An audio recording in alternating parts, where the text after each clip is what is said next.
What's up guys, Drew here, and today I am going to be doing some more witchy polymer. Real quick before I get into it, I just kind of want to show you my setup a little bit to give you a better idea of what I'm working with. Okay, this part is going to be handheld, forgive any shakiness. So right here, this is a glass top desk. Now I just actually ran up on this desk when I needed one for 15 bucks at my local thrift store, and that's why I got it. But actually it's been a huge blessing because of course glass is a really great surface for working with polymer clay, and I always work with my polymer clay here. Here are these two little mini goblets. I will be decorating a mini chalice today. Over here I've got this little stand for my iPad, and it comes in handy when I'm working with polymer. Sometimes I am actually watching a tutorial on it, but today I will just have reference pictures up. I am going to be decorating my chalice with a cherry blossom tree because I wanted to make something that I would actually want to have on my altar. So I've got some reference pictures so that when I'm sculpting, I have something to look at and reference, obviously, to help me sculpt it in a way that I can be happy with. Here is my little pasta machine. Again, it's not a necessity, but it really makes life easier. I will never regret investing in this little pasta machine, and I have a cheaper one. It wasn't very much. I want to say it was like $30 something, which you can get like really, really expensive ones. But of course down here you can see all of my polymer.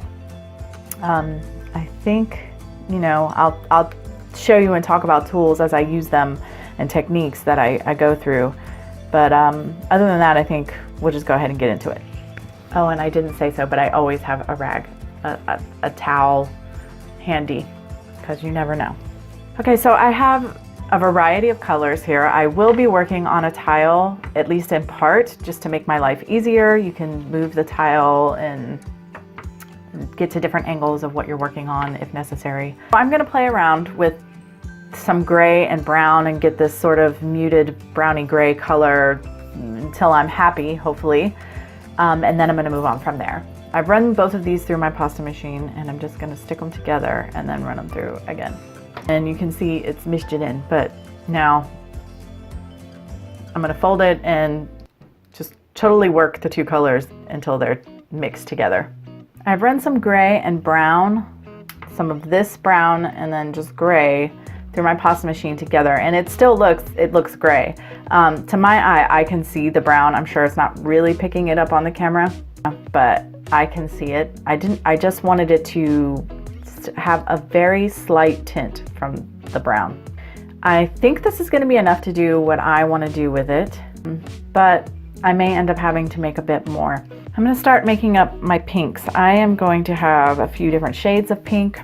The only pinks I own, I have right now a very neon pink and a shimmery glittery pink, and I don't want to use either of those. So I've pulled out my maroon and my two shades of red, and I've got white, of course. So I'm going to make my own pink. And I want to say this real quick about blending colors. Sometimes when you bake polymer clay, it does not come out exactly the same color. Actually, usually it doesn't. Most of the time it's not so noticeable that it's a problem.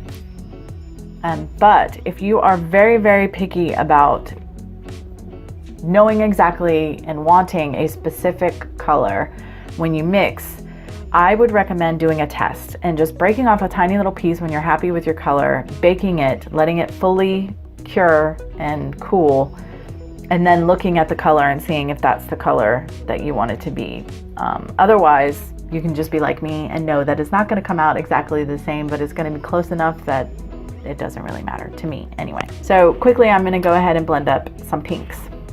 I'm going to start with my straight clay blade. They are flexible. The smaller one is even more flexible, which is nice for if you want to, I mean, sometimes you want to use that to cut rounded corners and, like, I don't know, you can do all kinds of nice things. They are really great as spatulas, pulling polymer up off of the tile without stretching it and messing it up. Red is the worst. My hands are going to get all red. My tile, you can already see, is getting red.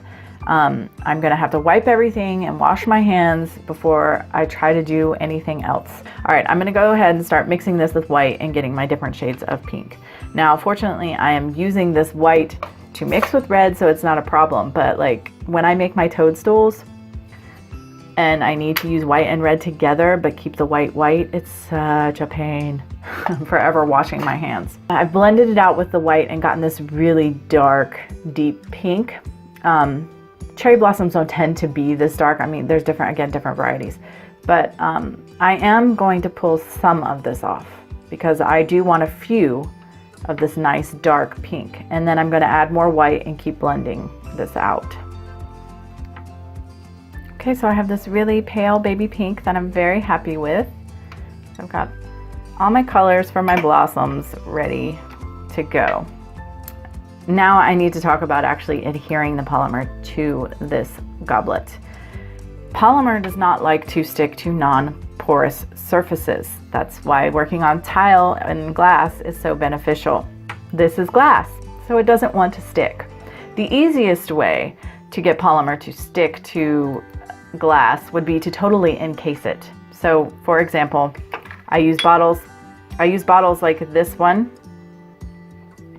to make what I call fairy houses. I sell them in my Etsy shop, like here's one for example. And it is completely encased, the bottle is completely encased in polymer. So it's fine, it sticks just fine.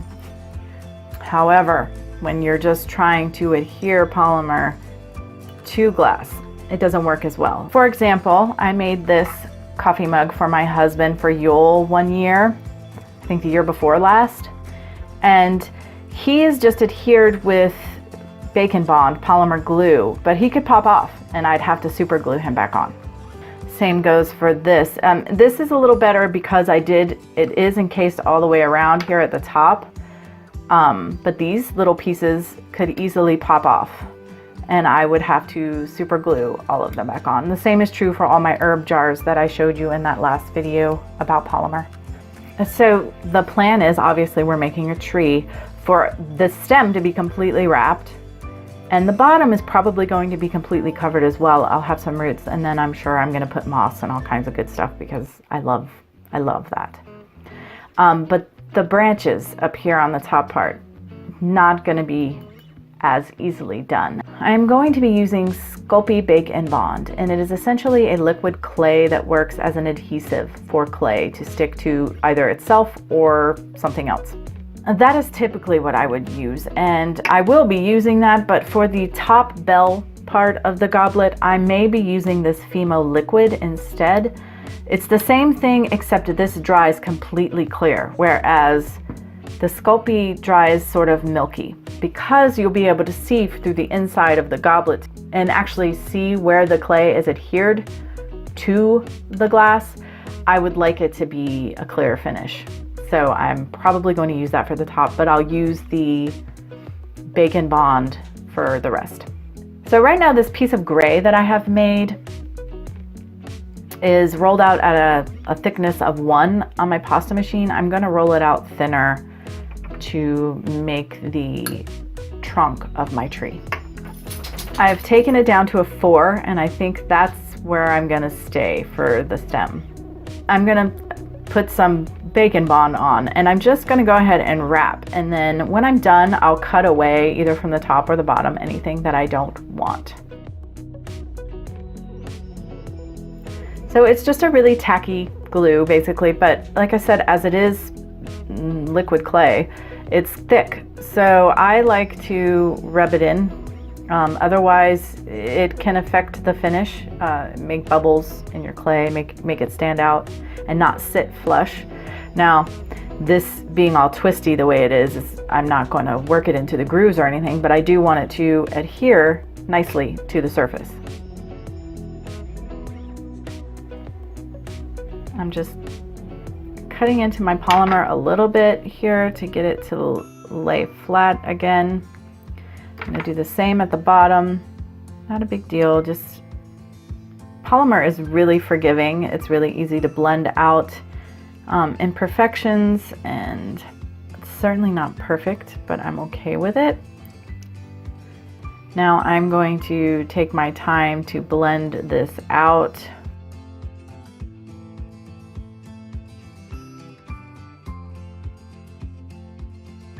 Okay, so I've pretty well smoothed it out. I'm happy with it, and I actually like where I had to cut it away. I think it gives a very natural, like I'm going to be leading those up into branches. So I'm actually really happy with the way that that turned out. And at the bottom, some roots.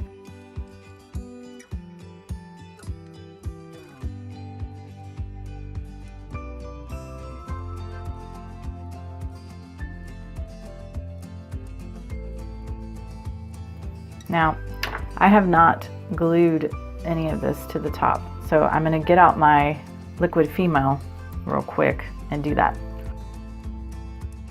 I'm grabbing a toothpick. I always have plenty on hand when it comes to working with polymer clay, just to sort of flip this up and let it sort of naturally lay where it wants. This looks really rough. It doesn't look like anything. I would say it looks like crap right now. I would be perfectly comfortable saying that it looks like crap right now. But that's how all my projects start out. So, you know, when you start your project, if it's not looking right, don't beat yourself up. Don't get caught up in that, because it's a process. And you can always keep adding on to make it better. You should have seen that Green Man mug when I started. Like, it amazes me sometimes. I amaze myself sometimes. Not because I'm the greatest artist, it's just because of what it started out looking like and what it ends up looking like. It's amazing sometimes. So I've pulled up my reference picture and I'm looking at the bark, and it's a fairly smooth bark. So I'm not going to do my normal texturing. I am going to take my needle tool that I made myself with a safety pin and polymer clay. And I'm going to do some lines on my tree bark, because very similar to a birch, it's got these little lines on it. So I'm just randomly putting lines on my bark. I do not get too caught up in the details when it comes to nature when I'm working with natural subjects in my clay, because there is no one perfect right way when it comes to natural elements. No two trees look exactly alike. So I'm just going for it. I'm not getting caught up in it.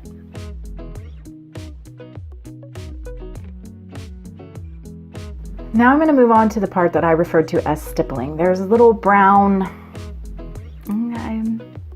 I don't know what to call them, but on the surface of the tree there are these little brown abrasions, if you will, and so I'm going to start working on those. I just want to show you the reference picture quickly so that you understand where I'm going with this, and you can see these little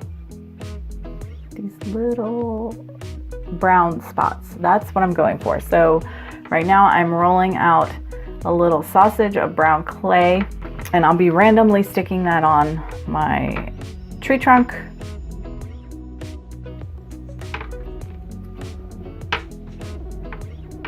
I'm just going to use my blade to put it on the tree. And even that could be enough, but I'm going to go ahead and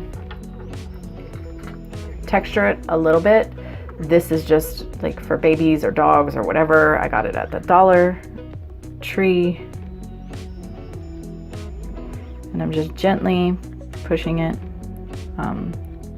I would normally use my bigger brush for this.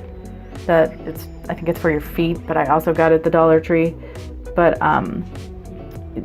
it would just possibly stipple. It might texture the whole tree bark, and I don't want to do that. And I'm going in with my little needle tool again and just sort of, again, texturing, zhuzhing it so that it's not just a little flat sausage. It has some, well, texture. I am going to be doing that randomly all over my tree trunk. Okay, so I'm pretty well happy with what I've got right now. So I'm going to go ahead, I'm going to clean up that glue, And then I'm going to bake it for 15 minutes and I'll be able to move on to the next step. All right, here it is. I went ahead and baked it for 10 minutes. And now, like I said, I'm gonna go ahead and flesh out these roots and these branches. I'm basically just gonna take my gray concoction and make little snakes, sausages, logs, whatever you wanna say, and then use Bacon Bond to apply them.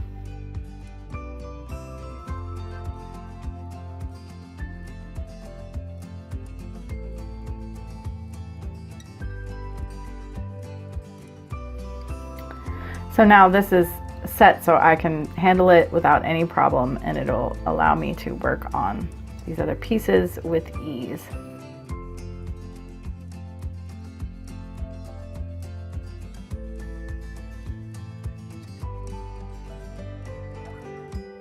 It's very rough, so I'm going to go around with my fingers and smooth it out some before I move on to the next step. So once again, I'm going to roll out sausages. I want to put some glue on because it will just help it adhere better to the baked clay.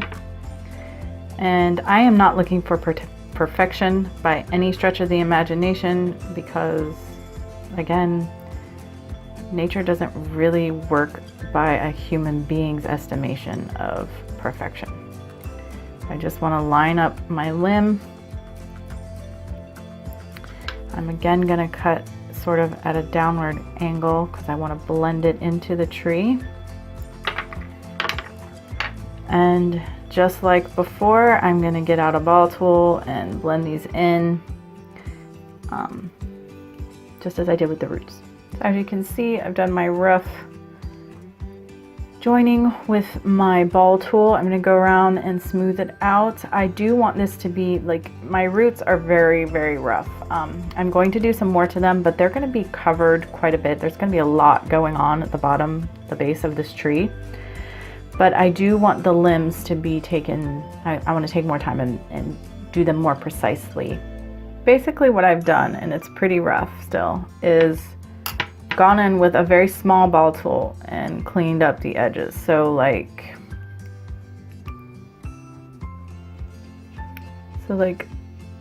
right on the edge with the small ball tool, and then go in with a bigger ball tool and sort of smooth out what's been done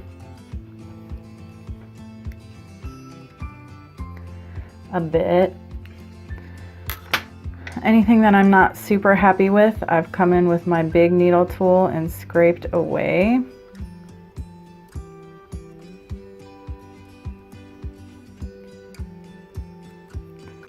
But then I've just smished the branch out a bit to get it how I want it. I haven't smoothed it down here yet. I'm just trying to show you what I've done on this one this far. And then come in with a good size ball tool and just run it over. And you can see it's giving it these lines. Make it look a little bit more branch-like, in my opinion. All right, I have added the little brown bits to these branches. I'm not going to do them for my smaller branches, but I did want them on these main branches. I also added a little light lining on the branches. As I said, with the small ones, I'm not going to get into that much detail, but I'm going to go ahead and bake again for 10 minutes before I move on to the next part. Okay. After baking another 10 minutes, it's ready to be handled, and I'm going to go ahead and just randomly place some branches on here. As I stated prior, I will be using this liquid Fimo, the clear, for this part so that it doesn't show after baking. I have made a mess with the Fimo, but I should be able to clean that up after it bakes. Okay, so I've added on my little branches. I've blended them to my satisfaction, and I have given them just the smallest amount of texture. Like I said, I'm gonna work on the bottom, the base now, and then bake it again, and then we'll put on the cherry blossoms. I have chosen to work with 3 different shades of green for the grassy bottom layer here. This is going to be the main base, and then these will be little highlights. I am not including any leaves on my cherry blossom at all because the cherry blossom blooms its flowers, and once all of those fall away, then its leaves come in. Before then, it's just branches. So there will be no leaves on my piece.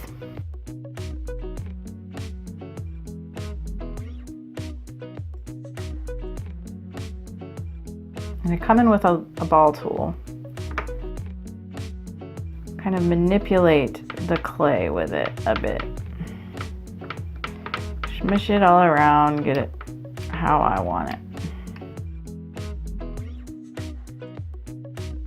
As I'm working, you'll notice there are little gaps and little places, but I'm not worried about that at all because again, I'm going to go in with some other colors and sort of fill us all out, and it's going to look a bit different than it does right now.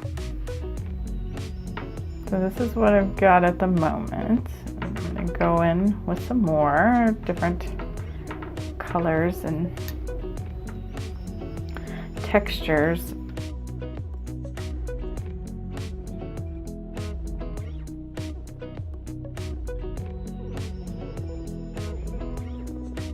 Just want to add a little different texture, so I'm just rolling out this bright green, and I'm going to snip it off and make actual like blades of grass.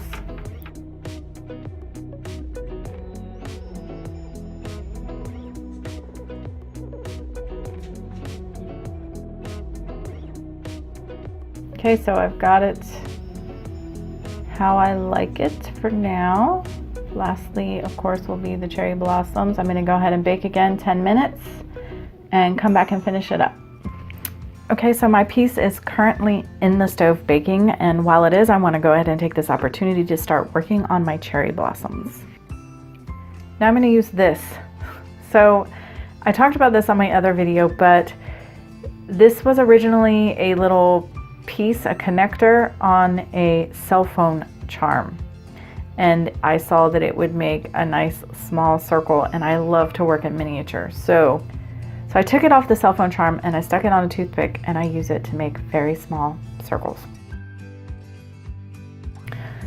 As I said before, I love working in miniature, so I have a method already for creating very tiny little flowers. Basically, I just use my needle tool to score the tiny circle, usually 4 times. And then I need a blade to get it up off the... I use my needle tool or a toothpick, or a very tiny ball tool will work. This is my smallest ball tool, so I'm going to use that. And I just sort of fold the flower up around the ball tool. And then I basically have these little tiny flowers. And you know, you can put a stamen or something in the middle. Cherry blossoms do have, but I'm not going to bother. It's already a huge pain just making the little bee flower. At any rate, that's one little blossom. And I make them as I put them on, so.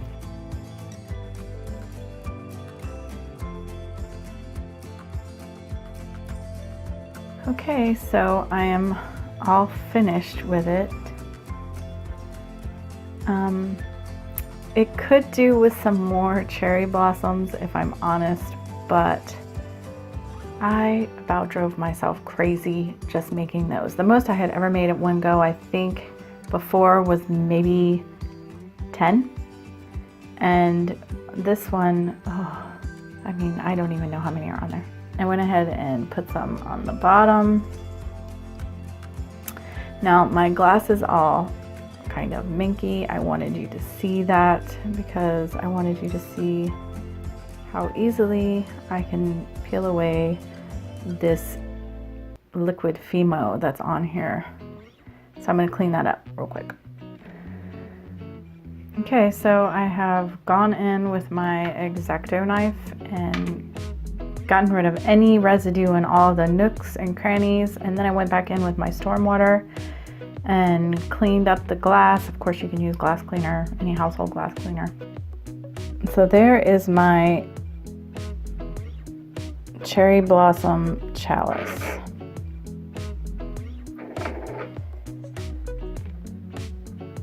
Alright guys, I hope you enjoyed that, and until next time, much love and gratitude.